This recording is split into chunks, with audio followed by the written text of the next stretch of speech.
Welcome back to Recap Movies. Late on a Friday evening, Jennifer is one of the last employees still in the office. She's planning to fly to New York for a long weekend to visit her ex-fiancé for Valentine's Day, so she sends him an email before leaving. Worried about missing her flight, she grabs some candy and heads out. At the same time, Guy's also finishing up work. They both arrive at the elevator together. Jennifer enters on the 49th floor, and Guy joins her on the 42nd. Guy immediately starts talking and cracking jokes, but Jennifer responds politely, without much interest. Guy points out a carving on the elevator wall when, without warning, the elevator stops. He tries using his keys and pressing the alarm, but nothing happens, even though the lights are still on. He attempts to pry the doors open, but that fails too. They wave at the working security camera, yet nobody answers. To make things worse, their phones have no signal since they're stuck several floors underground.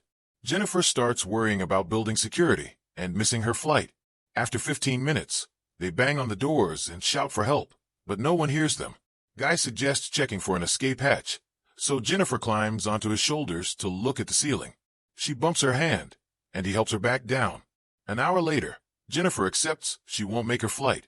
Guy keeps joking to ease the tension, while she vents her frustration. They finally exchange names and continue their back and forth. Guy offers Jennifer some water from his bottle, since her thermos is empty. They joke about opening the wine he has instead and laugh when they realize they both carry bottle openers. They decide not to open the wine, but Jennifer accepts the water and gives Guy some candy. She suggests they ration their food in case they're trapped until Tuesday. 4 hours later, Jennifer desperately needs to use the bathroom, but feels too embarrassed. Guy suggests she go in a corner using his coat, but she refuses. He then proposes she use her thermos. She makes him turn away, close his eyes, and cover his ears while he sings, and she finally relieves herself. Afterward, she adds her own drawing to the wall. Later, they play a game and begin sharing personal stories. Guy admits no one will come looking for him because he's consumed by work.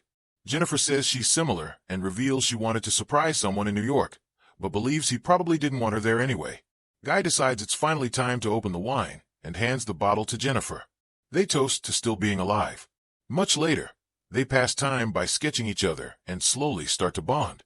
Guy admits he has noticed her around the office before, but never said anything because he didn't want to seem creepy or make her uncomfortable. Jennifer is surprised but laughs it off. When they finish their drawings, they show them to each other. Her sketch of Guy is playful, while his drawing of her is more serious. Jennifer apologizes and takes a picture of his drawing, joking that she'll use it as her profile photo if they make it out alive. They start talking about food, and since both are starving, Jennifer asks to change the topic. Guy begins naming random subjects, and Jennifer chooses sex. She stands up, points her camera at him, and asks about the strangest place he's ever had sex.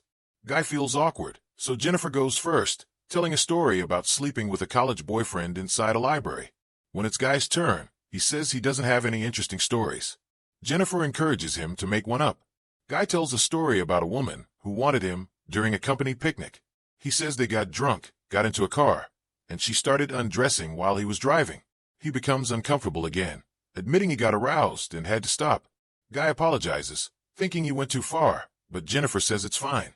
He moves closer, nervously kisses her, and starts undressing her. They end up having sex in the elevator. Afterward, Guy tells Jennifer that he thinks he could fall in love with her, but she pulls away. Jennifer explains that she wants to get back together with her ex. That's why she planned the trip to New York, to surprise him and fix their relationship. She tells Guy that while their moment was nice, it should stay casual, because what she had with her ex was real. Jennifer is honest about her feelings and her past relationship. Guy disagrees, saying they had a real connection and that her ex doesn't deserve her. Jennifer becomes angry, saying she still loves her ex, and tells Guy that once they're rescued, they'll go their separate ways.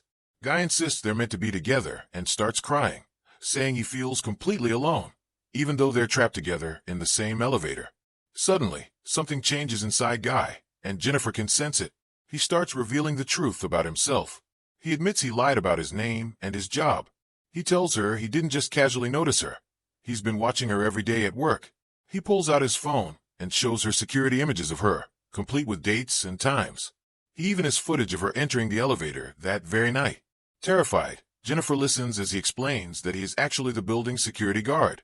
He grows angry, saying people like him are invisible and never noticed. She doesn't even recognize him, even though he works at the front desk. He claims he knows her better than her ex ever did, and confesses that he carefully planned everything that happened. He then takes out a key and reactivates the elevator. Jennifer is horrified and tells him she'll report him and send him to prison. Enraged, he grabs her and they struggle. While kicking wildly, Jennifer snaps the elevator key. The fight continues until she knocks him unconscious with her shoe. Thinking she may have killed him, Jennifer cautiously checks on his body, only for him to suddenly wake up and attack her, knocking her down. Both of them end up unconscious. Later, Jennifer wakes to find him already awake. She demands to know why he did all this. He says he wanted to remove her from her normal life, so they could truly connect as people. He claims they didn't just share a date, but an entire relationship inside the elevator.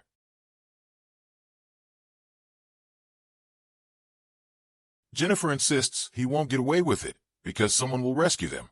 He reveals that he covered all security shifts for the weekend, and that the other guards won't return until Tuesday. When Jennifer asks what he plans to do, he says he would rather kill her than go back to prison. He argues that he never forced her to do anything, but Jennifer tells him he kidnapped her. This sends him into another rage.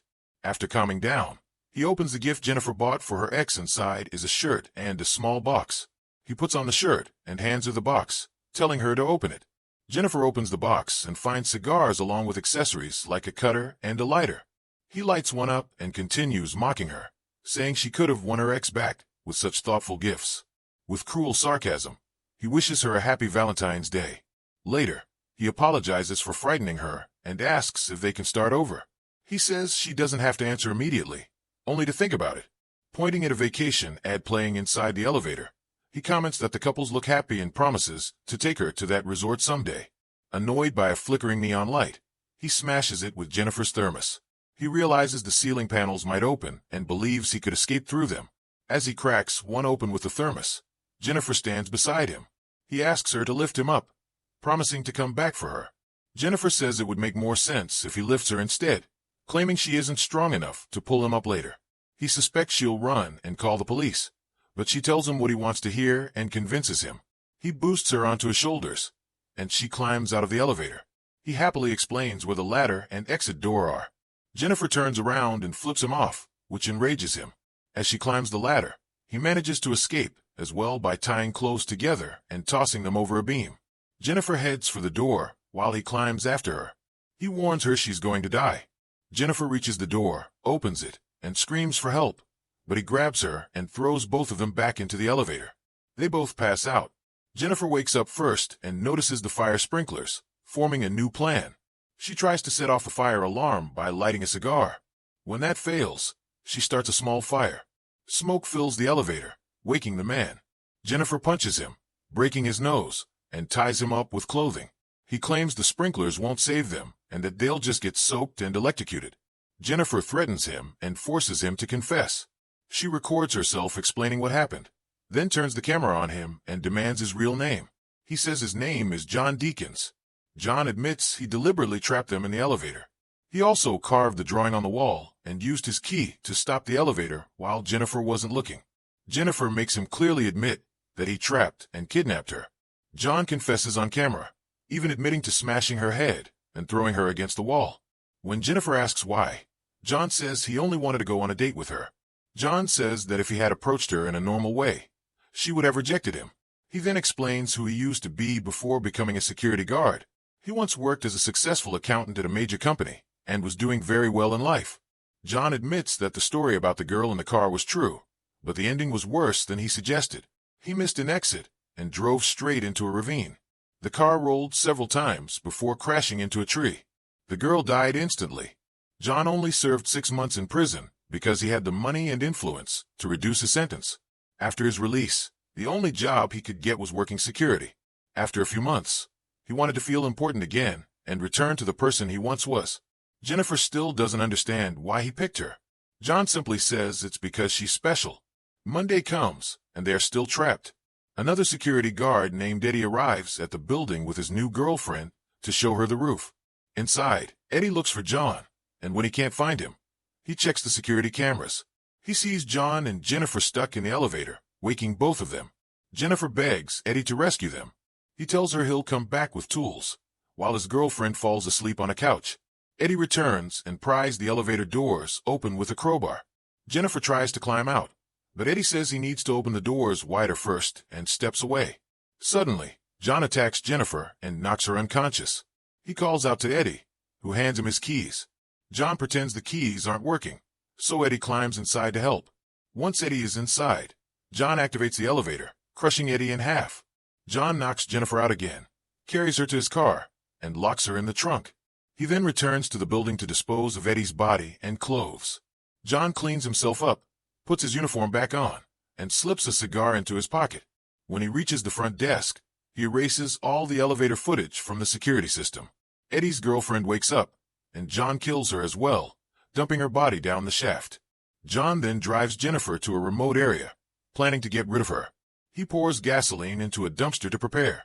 Before opening the trunk, John tells Jennifer that he still cares about her and regrets that they couldn't be together. Jennifer pretends to be dead.